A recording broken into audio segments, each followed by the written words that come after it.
Deutéronomie toko fa 4.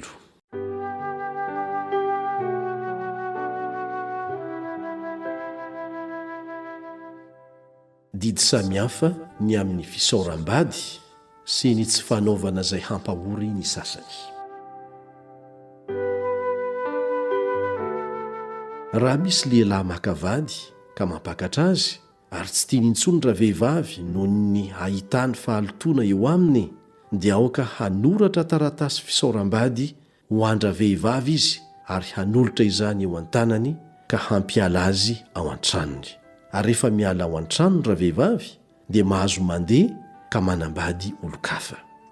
Ary raha tsy tia andra-vehivavy ilay vao manambady azy ka manoratra taratasy fisaoram-bady koa ary manolotra izany eo an-tanany ka mampiala azy ao an-tranony, na maty ilay nanambady azy taoriana, ilay nanambady azy taloha ka nisaotra azy, dia tsy mahazo manambady azy intsony rehefa voaloto izy, fa fahavetavetana.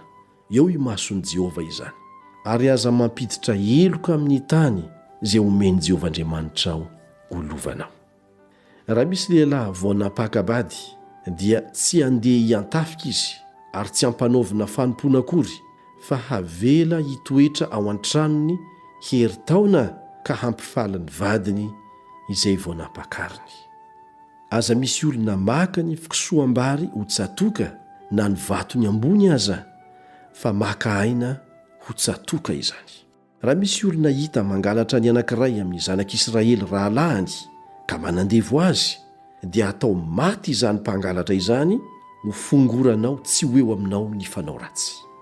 Mitandremany amin'ny habokana ka harao tsara izay rehetra hatoron'ireo levita mpisorona anareo, araka izay nandidiko azy no ho tandremanareo arahina. Tsarovo izay nataon'i Jehova Andriamanitra ao tamin'ny Miriama teny an-dalana tamin'ny nandehananareo avy tany Egipta. Raha mampisambo-javatra ny namanao ianao, dia aza miditra ao an-tranony handray ny antoka aminy, mijanona eo alatrano, ary ny lehilahy izay nampisamboronao no amoaka ny antoka ho aminao eo alatrano.